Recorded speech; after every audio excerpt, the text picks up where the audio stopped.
வணக்கம் உறவுகளே, இது நமது வளம் மலையிலி. நீங்கள் பார்த்துக்கிட்டு இருக்கிறது எட்டயபுரம் ஆட்டு சந்தை தாங்க. இது காலையில் ஒரு 7 மணி இருக்குங்க. ஆமாம், நம்ம கொஞ்சம் வீடியோலாம் எடுத்து முடிச்சுட்டு நம்ம சப்ஸ்கிரைபர் வந்திருந்தாங்க, அவங்களுக்கு கொஞ்சம் பார்த்தோம். கொஞ்சம் கம்ஃபர்டபுளாக இல்லாதனால விட்டுட்டோம். அதுக்கப்புறம் நம்ம இதை வீடியோ பதிவு பண்ணுறாங்க. பாருங்கள், ஆட்கள்லாம் நின்றுக்கிட்டு இருக்காங்க. கொஞ்சம் கூட்டம் கம்மியாயிருச்சு. ஆடுகள்லாம் நல்ல விற்பனை ஆச்சு. ஆனால் ஆடுகள் வரத்தும் இன்றைக்கி நிறையா இருந்துச்சு. சந்தையில் நல்ல விற்பனை ஏகபோகமாக இருந்துச்சு. நிறையா பெண்கள்லாம் ஆடுகள் வாங்க வந்திருந்தாங்க. ரொம்ப சிறப்பாக இருந்துச்சுங்க சந்தை. நமக்கும் பார்க்க மனசு நிறைவாக இருந்துச்சு.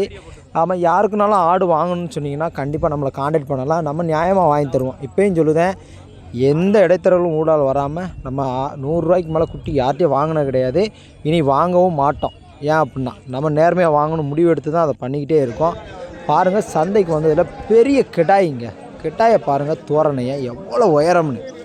ஆமாங்க, சூப்பர் கிட்டாய்ங்க. கிட்டாய் பார்க்குறதுக்கு அவ்வளோ பெருசாக இருந்துச்சு. ஆனால் விலை முடிஞ்சிங்க. கண்டிப்பாக இது 30 ரூபா நெருங்கியிருக்கும். ஆமாம், அதுக்கு குறைஞ்சி இது முடிஞ்சிருக்க வாய்ப்பே கிடையாது. பெரிய கிட்டாய் பாருங்கள். இதுவும் நல்ல பெட்டையாடு கிடாய், காயடித்த கிடாய் நிறையா வந்துருச்சுங்க. ஏன் அப்படின்னா நிறையா காய் அடிக்கலைன்னா அந்த கிடாய் ரொம்ப சேட்டை பண்ணுங்க. அதனாலேயே காயடித்த கிடாய் கொண்டு வந்தாங்க. இதெல்லாம் 25,000 ஆவரேஜுக்கு சொல்லிக்கிட்டு இருந்தாங்க. ஆனால் 25,000 சொன்னாங்க. நம்ம அது உயிரடைக்கு கணக்கு பண்ணி வாங்கினோம்னா ஓரளவு வாங்கலாம். ஆமாம், நம்ம ரொம்ப ரேட்டு கொடுத்து வாங்க முடியாது. பாருங்கள், பெரிய புளியம்பூர் கிடாய். ஆமாம், இது கொஞ்சம் செங்கடாய், நாட்டு கிடாய், நாட்டு ஆடு. பாருங்கள், ஆடுகள்லாம் பாருங்கள் எவ்வளோ பெரிய ஆடுகள்னு. பார்க்கறதுக்கே தோரணையாக இருக்குங்க. பெரிய பெரிய ஆடுகளுங்க. நீங்கள் எல்லாமே குறால் வாங்குறதுக்கு பெரிய ஆடுகள் வாங்கி வளர்த்துறது கொஞ்சம் நல்லதுங்க. குறால்னால் அது எப்படி வளர்க்கணும்னு தெரியாது. இது மாதிரி பால்சரம் உள்ள ஆடுகளை பார்த்து எடுத்திங்கன்னா நல்லா இருக்குங்க. ஆமாங்க, சில ஆடுக்கு பெரிய கிட்டாயை வளர்த்துருந்தாங்க. அதுவும் காய அடித்து கொண்டு வந்திருந்தாங்க. ரொம்ப அருமையாக இருந்துச்சுங்க. இந்த கிட்டாயை பாருங்கள், இதுவும் தரமான கிட்டாய் தாங்க. பாருங்கள் எவ்வளோ தரமாக இருக்குன்னு. பார்க்குறதுக்கே இதெல்லாம் என்ன சொல்கிறதுங்க, கிடாய்கள். அதுவும் நீங்கள் சனிக்கிழமை சந்தைக்கு வந்துட்டிங்கனாலே பெரிய பெரிய கிடாய்கள் பார்க்கலாங்க. ஆமாம், இதையும் 35 ரூபா சொல்லிகிட்டு இருந்தாங்க. ஆமாம், இந்த கிட்டாயை பாருங்கள். இவங்க நிறைய எக்கச்சக்க கிடாய் வச்சுருந்தாங்க கருப்பாடு பக்கத்தில். அதுக்கப்புறம் 2-3 கிடாய், பெரிய பெரிய கிடாய் கொண்டு வந்திருந்தாங்க. இதை அவங்க 40 ரூபா விலை சொன்னாங்கங்க. ஆமாம், அவங்க 35 ரூபா வரைக்கும் கேட்டாங்க. நாங்கள் கொடுக்கலனே அப்படின்னு சொல்லிட்டாங்க. ஆனால் கிட்டாயை பாருங்கள் எவ்வளோ பெருசுன்னு. நம்ம கேமராவை அப்படியே ஜூம் பண்ணி பக்கத்தில் வச்சோம்னா நம்ம இடுப்பு உயரத்துக்கு இருக்குங்க. நம்மளே 5.75 அடி இருக்கும். அதுக்கே பக்கத்தில் நிற்கி. அதே இது நம்ம இப்படி காலை மேலே தூக்கி போட்டோம்னா அவ்வளோ உயரமாக இருக்குங்க. பார்க்குறதுக்கு அவ்வளோ பெரிய கிட்டாய்ங்க. பாருங்கள், இதெல்லாம் பாருங்கள் எவ்வளோ கிட்டாயும் வளர்ப்புக்கு ஏற்றதெல்லாம் கொண்டு வந்திருந்தாங்க. ஆவரேஜுக்கு 15 சொல்லிக்கிட்டு இருந்தாங்கங்க. ஆமாம், ஒரு தனி கிடாய் இப்படிலாம் வாங்கணும்னு நினச்சோம்னா 20,000 சொல்லுவாங்க விலை. நம்ம கொஞ்சம் நேரம் ஆக தான் அதுவும் இறங்கி வருவாங்க. இல்லைனா அதுவும் கொடுக்க மாட்டாங்கங்க. நல்லா புரிஞ்சுக்கிடணும். சப்ஸ்கிரைபர் எல்லாருமே நல்லா தெரிஞ்சுக்கோங்க. ஆடு வளர்க்குறவங்க தெரிஞ்சுக்கோங்க. ஒரு ஆடு 2 ஆடுன்னு போனீங்கன்னா கண்டிப்பாக கொடுக்கவே மாட்டாங்க. ரேட்டு அதிகமாக தான் சொல்லுவாங்க. இது சந்தையோட இயல்புங்க. எல்லோரும் புரிஞ்சுக்கோங்க ஃபஸ்ட்டு. பாருங்கள், இதுவும் ஆடு தாங்க, பெரிய ஆடுகள். நம்ம நல்லா சப்ஸ்கிரைபரோ நம்ம ஃபாலோ பண்ணுறவங்களோ நல்லா தெரிஞ்சுக்கோங்க.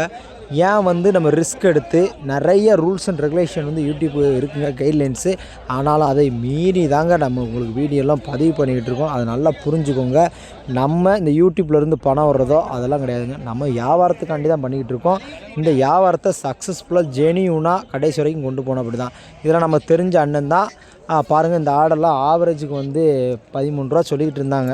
ஆமாம், ஒட்டுக்கு அடுத்தா 13 ரூபா. ஒருத்தவங்க 8 ரூபாய்க்கு கேட்டாங்க, ஆனால் கொடுக்க முடியாதுன்ட்டாங்க. ஆமாம், பாருங்கள், ஆவரேஜுக்கு முடிக்கலாம். நாங்கள் அதை ஒரு ஜெனியூனாக இந்த பிஸ்னஸை ஜெனியூனாக இருக்கணும் அப்படின்னு சொல்லி நம்மக்கிட்ட வர்றவங்க அடுத்து திரும்ப போகக்கூடாது. உங்களுக்கு ஆடுகளுக்கு தேவையான மருந்து, அதே மாதிரி தீவனம் எல்லாமே நாங்கள் கொடுப்போங்க. உறுதியாக வாங்கிக்கிடலாம். எந்த ஆலோசனைனாலும் கொடுப்போம். பாருங்கள், ஒரு ஆடு 2 குட்டி வளர்த்துருக்கு. ஆமாம், பாருங்கள், நல்லா கிடா குட்டி இருக்குது. சூப்பராக இருக்குது. ஆமாம், இது அதோட குட்டின்னு சொன்னாங்க. ஆனால் சொல்ல முடியாது அது எப்படின்னு. பாருங்கள், இந்த ஆடும் பாருங்கள், இது நாட்டாடு தான். கிடா குட்டி பாருங்கள், சூப்பராக இருந்துச்சு. ஆனால் ஒன்று போல் இருந்துச்சு. ஆவரேஜுக்கு உங்களுக்கு 15 ரூபா 14 ரூபா சொல்லிகிட்டு இருந்தாங்க. இதுவும் பாருங்கள், கிடாய் தான். 2 இது பாருங்கள், புளியம்போர், அடுத்து பிள்ளைப்போர். நல்ல கிடாய் பாருங்கள், சூப்பராக இருக்குது, தரமாக. ஆமாம், 18 ரூபா சொன்னாங்க ஒரு கிடாய் ஒன்று. ஆமாம், நம்ம அனுசரித்து கேட்கலாம். ஆமாம், ஆவரேஜுக்கு வாங்கினா உங்களுக்கு ஒரு 14-15 வரைக்கும் கேட்கலாம். கேட்டு பார்த்தா கொடுப்பாங்கங்க. உங்களுக்கு லிவர் டானிக்கா, கால்சியம் டானிக்கா, ப்ரோபயாட்டிக்கு இது எல்லாமே நாங்கள் மொத்தமாக டீலர் பண்ணுறதுனால உங்களுக்கு கண்டிப்பாக கொடுப்போம்.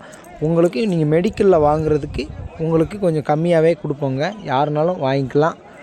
பாருங்கள், இதெல்லாம் வந்து கிடா குட்டி எல்லாமே கிடக்குங்க, கலந்து கிடக்கு. ஆமாம், இதனால் வந்து நம்ம வந்து விலை கேட்க முடியல. இது வந்து நம்ம காட்டணுங்காண்டி காட்டுறோம். இதெல்லாம் ஆடுகளுங்க. பாருங்கள், ஆடுகள்லாம் பாருங்கள், நல்லா சூப்பர் ஆடுகளாக இருக்குது. கலராக வரும். இதில் நாட்டாடும் நிறைய கலந்து வரும். நீங்கள் பார்த்து வாங்கணும். கொடியாடு தான் வாங்கணுன்னா பார்த்து வாங்கணும். பாருங்கள், இது ஆடு பாருங்கள் எத்தனை குட்டி வச்சுருக்குன்னு. இது 2 அது 2ங்க. நல்லா சூப்பர் ஆடு, பெருவெட்டு ஆடு. நல்லா குட்டியை வளர்த்துருக்கு. குட்டியும் தரமாக இருக்குது. உங்களுக்கு பார்க்குறதுக்கே அவ்வளோ சூப்பராக இருக்குது. ஆமாம், ஆடு பால் கொடுத்துக்கிட்டு இருக்குது. ஆமாம், இந்த மாதிரி ஆடு வளர்த்திங்கன்னா குட்டி நல்லா வளர்க்குங்க. ஆனால் அந்த பெரியாட்டுக்கு வந்து கொஞ்சம் பால் கம்மியாக இருக்குது. ஆமாம், ஏன்னா இந்த நேரத்தில் வந்து உங்களுக்கு கொசுக்கடி ரொம்ப இருக்கும், குளிர். அதனால் வந்து கொஞ்சம் பால் ஊற்றுங்க. நம்ம எவ்வளோ இறை போட்டு ஒரு ஆட்டுக்கு, அதாவது தாயாட்டுக்கு வந்து நிறையா இறை போட்டு நம்ம இது பண்ணிட முடியாது, அது லாபமாக இருக்காது. அப்புறம் புல் இது தான் கொடுப்போம். நம்ம லிவர் டானிக்கு அந்த பண்ணை வளர்ப்பு மாதிரி எதுவுமே பண்ண மாட்டோம். அப்போ வந்து நம்ம ஒரு லாபம் அடையணும்னு நினச்சோம்னா, நல்லா ஒரு குட்டியும் நல்லா வளர்க்கணும்னு நினச்சோம்னா, நீங்கள் நல்லா கொஞ்சம் முதலீடு பண்ணணும். அப்போ தான் குட்டி நல்லா தெளிவாக வளர்க்க முடியும். இல்லைனா இந்த பனிக்காலத்தில் இப்படி தான் பால் இல்லாமல் போகுங்க. அதை நல்லா புரிஞ்சுக்கிடணும். சும்மா நம்ம வாங்கி வளர்த்தா நல்லா வந்துடும் அப்படின்னு நினச்சிங்கன்னா கண்டிப்பாக சாத்தியம் கிடையாது. ஆமாம், இது வந்து நம்ம அனுபவங்க, நம்மளே நேரடியாக பார்க்குறதுனால இதை சொல்லுதோம். இதுவும் கிடாதாங்க. பாருங்கள், கிடாயெல்லாம் சூப்பராக இருக்குது. இதையும் ஒரு கிடாய் 20 ரூபான்னு சொல்லிகிட்டு இருந்தாங்க. நீங்கள் சும்மா நார்மலாக போய் கேட்டிங்கன்னா எல்லாருமே விலையை வந்து 30, 25, இப்போ ஒரு குட்டி 15 ரூபா இருக்குது அப்படின்னா 25 ரூபா அப்படி தான் சொல்லுவாங்க. அப்போ நமக்கு புதுசாக வர்றவங்களுக்கு ஒரு இது சொல்கிறேன் என்னென்னா, அப்போ நீங்கள் நம்பிக்கையான ஆட்கள் மூலமாக போனீங்கன்னா தான் நீங்கள் கரெக்டாக வாங்க முடியும். வியாபாரிகளை குறை சொல்லலாம். அவங்க வந்து தரகுக்காண்டி தான் அங்கே இருக்கிறாங்க. அப்படிங்கும்போது அவங்க தரகு பார்க்கத்தான் செய்வாங்க, அவங்களுக்கு குறை சொல்லதில்லை. நீங்கள் அதாவது நம்ம வர்ற ஆட்கள் வந்து புரிஞ்சுக்கிடணும். பாருங்கள், கிடாய்ங்க தோரணை பாருங்கள், இதுவே 50,000 ரூபா சொன்னாங்க. இதெல்லாம் கிடா குட்டி பாருங்கள், சூப்பர் கிடாயாக இருக்குது பாருங்கள். இதெல்லாம் நல்லா இருக்குங்க. உங்களுக்கு கறிக்கவும் ஆவரேஜுக்கு ஒரு 14 ஒட்டுக்க வந்துடும் ஒரு கிடாய் ஒன்று. இது நல்லா தோரணை 2 கிடாய் வச்சுருந்தா தம்பி, 2மே செம்ம தோரணை. ஆமாம், அதை 40 ரூபா சொன்னோம்னே 36 ரூபா வரைக்கும் கேட்டாங்க. அதனால் நிற்கி அப்படின்னு சொல்லி சொன்னான் தம்பி. ஆனால் கிடாய் நல்ல தோரணை. ஆமாம், எட்டயபுரத்தில் உள்ளது தான். ஆமாம், சோழிங்க நூல் அப்படின்னு ஒரு ஊரில் கொண்டு வந்து நிப்பாட்டியிருக்காங்க. தம்பி, நீங்கள் பேசுகிறீங்களா அப்படின்னு கேட்டோம். அவர் பேசலானே, நீங்கள் குட்டியை எடுத்துக்கோங்க அப்படின்னு சொல்லி சொன்னார். குட்டி ஆனால் நல்லா தர்றாங்க. இதுவும் கிடா குட்டி தாங்க. பாருங்கள், ஆடும் இருக்குது, கிடா குட்டியும் இருக்குது. கிடாய் சூப்பராக இருக்குது பாருங்கள், தரமாக.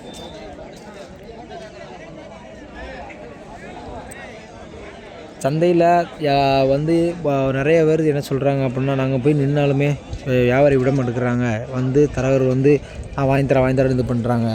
அவங்க வேலை அங்கே, அவங்க அந்த வாழ்வாதாரம் அவங்க அதை நம்பி தான் இருக்குது. ஒரு வியாபாரம் வந்து அவங்க அந்த வியாபாரத்தை பார்த்து தான் வியாபாரம் பார்க்கணும்னு சொல்லி தான் வராங்க. அப்படிங்கும்போது நீங்கள் அவங்கள குறை சொல்லி ஒரு பிரயோஜனமும் கிடையாது. நீங்கள் ஆடுகளை வளர்த்து தெளிவாக விற்க கற்றுக்கிடணும், அதே மாதிரி வாங்க கற்றுக்கிடணும். அது கற்றுக்கிட்டால் மட்டும்தான் உங்களுக்கு சக்ஸஸ் வரும். ஒரு ஆடு வாங்குறோம்னா இது என்ன பெரும் விலை, என்ன விலைக்கு கொடுக்கலாம் அப்படிங்கிறது தெரியணுங்க. அப்படின்னா மட்டும்தான் நீங்கள் அதில் லாபம் அடைய முடியும். சும்மா வாங்கினா விற்றோம் அப்படின்னு நினச்சிங்கன்னா, சும்மா வளர்த்தோம் விற்றோம் அப்படின்னு நினச்சிங்கன்னா கண்டிப்பாக முடியாது. ஆமாம், ஒரு நாள் நல்ல வியாபாரிகள் வந்து நல்ல விலைக்கு கேட்டு வாங்குவாங்க தேவைக்கு ஏற்ப. அப்படிங்கும்போது அப்போ அதை நினச்சிக்கிட்டே வந்து நிறைய பேர் இப்போ நல்ல ரேட்டுக்கு தான் நம்ம விற்றோம் அப்படிங்கும்போது அப்போ நம்ம வளர்ப்போம், இன்னொரு 5-6 குட்டி வளர்ப்போம், அப்போ அது நல்ல ரேட்டுக்கு போவோம் அப்படின்னு நினச்சி தான் நிறைய பேர் வளர்க்குறாங்க. உண்மையை சொல்லணுன்னா இதெல்லாம் கிடா குட்டி தாங்க. பாருங்கள், ஆவரேஜுக்கு 15 ரூபா சொல்லிகிட்டு இருந்தாங்க. ஆனால் ஆவரேஜுக்கு வந்து நம்ம கேட்குறது வந்து 11, 12னா கேட்கலாம். ஆனால் கொடுக்க மாட்டாங்க உறுதியாக. ஏன்னா இன்றைக்கி குட்டிகள் ரேட்டு எக்குத்தப்பாக போய்கிட்டு இருக்குது. அதனால் கண்டிப்பாக கொடுக்க மாட்டாங்க. இதுவும் பாருங்கள், கிடா குட்டி தான். நல்லா பாருங்கள், இதுவும் அந்த ரேட்டுக்கு தான் ஒரு 10 ரூபா வரைக்கும் கேட்டோம். ஆனால் கொடுக்க முடியாது அப்படின்ட்டாங்க. ஆமாம், பார்த்துக்கோங்க. அப்போ எவ்வளோ டிமாண்ட் இருக்குதுன்னு பாருங்கள். ஆனால் குட்டி அது பெரும் அந்த ரேட்டுக்கு. ஆனால் அதுவே கொடுக்க மாட்டாங்கன்னா அப்புறம் ரேட்டு என்ன ரேட்டுக்கு போய்கிட்டு இருக்குன்னு நல்லா தெரிஞ்சுக்கிடணும். இதுவும் நல்லா சின்ன குட்டி தாங்க. இவங்களாம் வாங்கியிருந்தாங்க மொத்தமாக. ஒரு பேங்க் லோனு மாதிரி நிறைய பேர் வாங்க வந்திருந்தாங்க. அந்த குரூப்பில் தான் இவங்களும் வாங்கியிருந்தாங்க. ஆவரேஜுக்கு ஒவ்வொரு குட்டியும் ஒவ்வொரு மாதிரி வாங்கியிருந்தாங்க. ஒரு குட்டி 6, ஒரு குட்டி 7 அப்படின்னு சொல்லி வாங்கியிருந்தாங்க. இதுவும் பாருங்கள், இந்த குட்டியெல்லாம் மொத்தமாக தான் வாங்கி வளர்த்து மொத்தமாக வாங்கிட்டு போகிறாங்க எல்லாருமே. பேங்க்லேருந்து லோன் மாதிரி கொண்டு வந்தாங்க. நிறைய பெண்கள் வாங்கிட்டு போனாங்கங்க. ஆமாம், ஆவரேஜுக்கு 6, 5 அந்த மாதிரி சின்ன சின்ன குட்டிகளாக வாங்கிட்டு போனாங்க. பாருங்கள், இது ஆவரேஜுக்கு 30 ரூபா சொன்னாங்கங்க 4 குட்டி.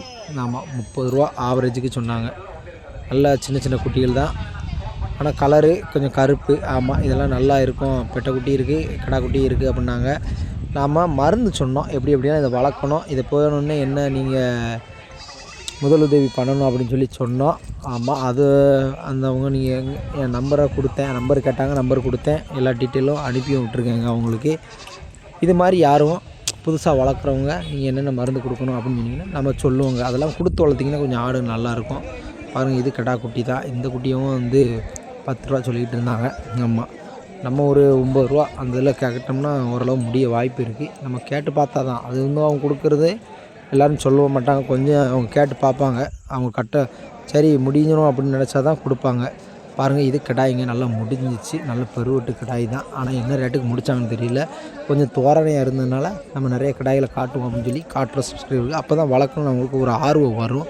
வெள்ளாடு வந்து எப்போவுமே டிமாண்டானது தாங்க. உங்களுக்கு உயிரடைக்கவும் 550 எப்போனாலும் போய்கிட்டே இருக்குங்க. ஆமாங்க, அதனால் நம்ம அதை பயப்படவே வேண்டாம். எப்போவுமே மார்க்கெட்டு 550 தான், அது குறைஞ்சி போகவே போகாது. இதெல்லாம் ஆடு, பெருவெட்டு ஆடு பாருங்கள் எவ்வளோ பெருசாக இருக்குன்னு, தோரணையாக இருக்குங்க. நல்லா பெரிய பெரிய ஆடுகள் தான். இதெல்லாம் ஒரு ஆடு ஒன்று 18 ரூபா 20 ரூபா சொல்லுவாங்க. ஆமாம், ஆனால் ஒவ்வொரு ஆடும் சில பேர் 15 ரூபாய்க்கும் கொடுப்பாங்க. குட்டியோடு இருந்துச்சுன்னா 25,000 கொண்டு சொல்லுவாங்க. ஆனால் ஆடு தரமான ஆடுங்க. ஆடை குறைய சொல்ல முடியாது. நல்ல பெரிய ஆடு தான், நம்பிக்கையாக வாங்கிட்டு போகலாம். ஆனால் எப்படி பால் கொடுக்க அப்படின்னு சொல்லி நம்ம தெரியும். நல்ல கிடாயை போட்டோம்னா அதுக்கு தக்கன நல்லா குட்டிகள் இருக்கும். நம்ம நம்பிக்கையாக எட்டு போகலாங்க. சூப்பர் ஆடாக தான் இருக்குது.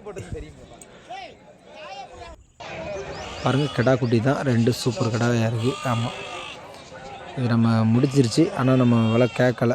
ரெண்டுமே நல்லா தரமாக இருந்துச்சு. அவங்க கொஞ்சம் பிஸியாக இருந்தாங்க, அதனால் நம்ம கேட்கலங்க. இதெல்லாம் ஒட்டுக்க முடிஞ்சுங்க. இதுவும் 30,000 சொன்னாங்க.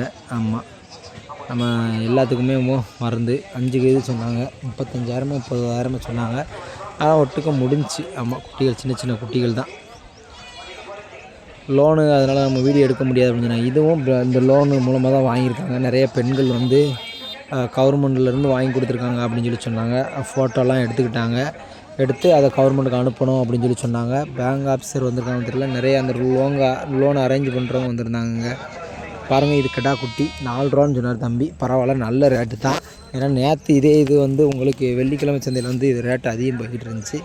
நல்ல கிடாய் தான், சூப்பராக இருந்துச்சு. வளர்த்தாலும் நல்லாயிருக்கும். உங்களுக்கு லைட்டாக அதில் புண்ணு இருக்குனாங்க. நம்ம மருந்து சொன்னோம், அந்த குட்டிக்கு லைட்டாக இது இருக்குண்ணே அப்படின்னு.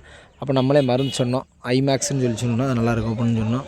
பாருங்கள், குட்டி பாருங்கள், நல்ல குட்டிங்க. 3 குட்டி போட்டிருக்கு. நல்ல தரமான ஆடு. ஆமாம், பால் நல்லா இருக்குங்க. சூப்பர் ஆடு. 28 ரூபா சொல்லிகிட்டு இருந்தார் இந்த ஆடை. ஆனால் என்ன விலைக்கு முடிஞ்சுன்னு தெரியலை. ஆனால் ஆடு நல்லா பெரிய ஆடு தான். ஆமாம், குட்டி வந்து உங்களுக்கு 3 குட்டி போடுறதுனால ஆடு நல்ல வர்க்கம் தாங்க. ஆமாம், எல்லா ஆடெல்லாம் அப்படி போடாது. சிலது 2 போடும். ஆனால் 5 குட்டி போட்ட ஆடு கூட மறுவட்டம் 1 குட்டியெல்லாம் போட்டிருக்குங்க. அது நம்ம ஊர்லலாம் இருக்குது. ஆமாம், அந்த குட்டி. ஆனால் அந்த ஆடு வந்து நல்லா தரமாக குட்டி வளங்க. பால் சரம் நல்லாயிருக்கும். உங்களுக்கு பாலே பிரிச்சுன்னா 1 லிட்டர் பால் பிரிச்சிடலாம். ஆனால் நாட்டு ஆடு தான், கன்னி ஆட்டோட சேர்ந்த வர்க்கம் தான். ஆனால் வந்து உங்களுக்கு வந்து புளியம்பூர் கலரில் இருக்கும். கன்னி ஆட்டில் ஏதாச்சும் ஒன்று கிராஸ் ஆகி அப்படி விழும். ஆனால் கன்னி ஆட்டுக்கு விழுந்த கிடாய் தான். அப்போ அது மாதிரி ஆடுகள் வந்து அமையும் போது நம்ம அதை வச்சுக்கிடணுங்க, நல்லாயிருக்கும். இப்போ நம்ம வீட்டிலே ஒரு ஆடு இருக்குது, கன்னி ஆடு தான். அந்த ஆடை நிறைய பேர் வீடியோவில் கேட்டாங்க, ஆனால் நம்ம கொடுக்கல. ஆனால் 6 பல்லு தான் இருந்தாலும் அந்த ஆடு வந்து அவ்வளோ பாசமான ஆடு. நல்ல பெருவிட்ட ஆடு. குட்டி தரமாக வளர்க்குங்க. அந்த ஆடு வந்து செனையானதுக்கப்புறம் தான், அதாவது அது போட்ட குட்டிகள் செனையானதுக்கப்புறம் தான் தாயும் செனையாகும். அப்போ பாருங்கள் அதோட வளர்ப்பு எவ்வளோ இருக்குன்னு. தரமாக இருக்குங்க. பாருங்கள், 2 குட்டி நல்ல சின்ன சின்ன குட்டி. அதுக்கப்புறம் அந்த ஒரு ஆடு குட்டி எல்லாம் முடிச்சு போட்டிருக்காங்க.